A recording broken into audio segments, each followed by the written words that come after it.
नमस्कार दोस्तों, आज हम कलयुग के अंत के विषय में बात करने वाले हैं, जिसके बारे में पहले से ही हमारे ग्रंथों में भविष्यवाणी की जा चुकी है। जिसमें कलयुग का प्रारंभ कैसे होगा, कलयुग में मनुष्य का व्यवहार कैसे होगा, कलयुग की स्त्रियां कैसी होगी, कलयुग में मनुष्य का आकार और आयु कितनी होगी, कलयुग में पाप और पुण्य की परिभाषा क्या होगी, कलयुग में मुक्ति पाने के कौन कौन से मार्ग होंगे तथा कलयुग का अंत कैसे होगा आदि के विषय में हमारे प्राचीन ग्रंथों में कलयुग के बारे में पहले से ही भविष्यवाणी की जा चुकी है।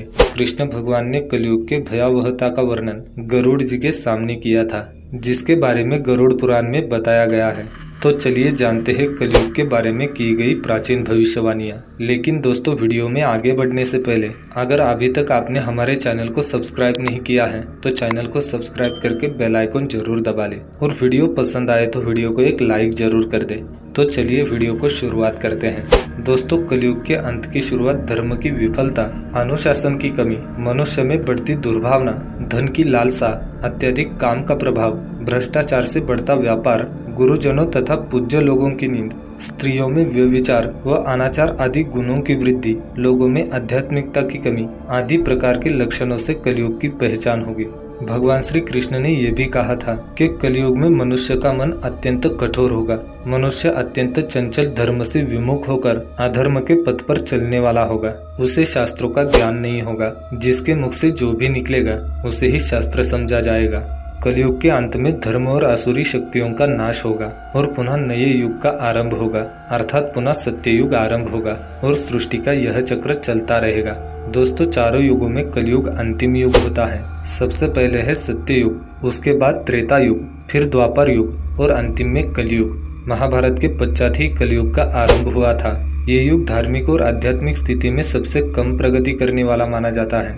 मान्यताओं के अनुसार 3135 साल पहले महाभारत का युद्ध हुआ और कलयुग का आरंभ इस युद्ध के 35 वर्ष पश्चात हुआ, अर्थात भगवान श्री कृष्ण के धाम जाने के बाद हुआ।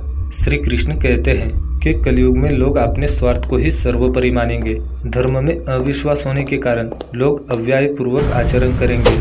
दोस्तों, हम आज के समाज में देखें तो पाप इतना बढ़ चुका है, मानो ऐसा लगता है कि कलयुग का अंत निकट आ चुका है। लेकिन कुछ विद्वानों के अनुसार ये तो बस शुरुआत है। आगे कलयुग और भी भयानक रूप लेने वाला है। कलयुग के उस भयानक रूप को देखने की क्षमता आज के मनुष्यों में नहीं है। जब कलयुग का अंत समय निकट आएगा तो ऐसी ऐसी भयानक चीजें देखने को मिलेगी जिसके बारे में हम सोच भी नहीं सकते। मनुष्यों का रूप इतना विकृत और भयानक हो जाएगा कि वो मनुष्य कम, पिशाच ज्यादा दिखाई देंगे। तो आइए जानते हैं गरुड़ पुराण में कलयुग के भविष्य के बारे में क्या लिखा है।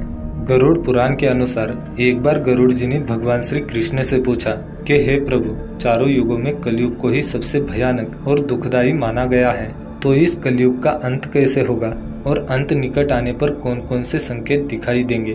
तब भगवान श्री कृष्ण ने गरुड़ जी को कलयुग के अंत के समय मिलने वाले संकेतों के बारे में बताया था। नंबर 1, कलयुग का अंत समय निकट आने पर मनुष्यों की आयु समय घटकर केवल 20 वर्ष रह जाएगी। 12 वर्ष की आयु में ही मनुष्यों के बाल पक जाएंगे। उनका शरीर अत्यंत कमजोर और सफेद रंग का होगा। कलयुग में स्त्रियां 8 या 9 वर्ष की आयु में ही संतान को जन्म देंगी। कलयुग की स्त्रियां कम संतान वाली और अत्यंत क्रोधी स्वभाव की होगी। वो अपनी संतान को दूध भी नहीं पिलाएंगी और ना ही उनका पालन पोषण करेंगी। नंबर 2, भगवान श्री कृष्ण कहते हैं कलयुग का अंत समय निकट आने पर पतिव्रता स्त्रियां नजर नहीं आएंगी। एक ही स्त्री कई पुरुषों से विवाह करेगी। लोग पूजा पाठ, श्राद्ध, अंतिम संस्कार, मुंडन और विवाह आदि प्रकार के कार्य नहीं करेंगे। कलयुग के अंत समय में लोग केवल मांसाहारी ही करेंगे और कोई भी सात्विक आहार नहीं करेगा।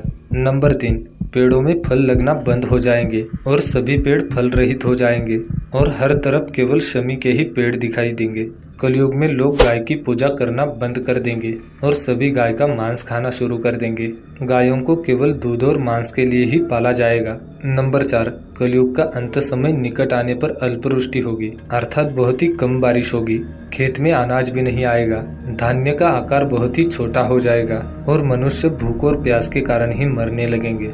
नंबर 5, जब कलयुग का अंत होगा तब भगवान श्री कृष्ण सूर्य की किरणों पर विराजमान होकर धरती पर से पूरे जल को को सोख लेंगे। आकाश में चारों तरफ 7-7 सूर्य दिखाई देंगे और इन सभी सूर्यों के प्रभाव से धरती जलकर खाक हो जाएगी।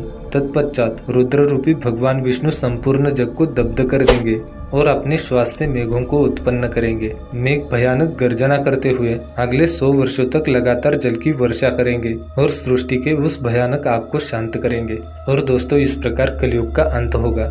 तो दोस्तों, उम्मीद करते हैं कि आपको ये हमारी जानकारी अच्छी लगी होगी। अच्छी लगी हो तो वीडियो को लाइक, शेयर और चैनल को सब्सक्राइब कर ले और कमेंट में जय श्री विष्णु जरूर लिखें। तो मिलते हैं अगली वीडियो में, तब तक के लिए आप अपना ख्याल रखें।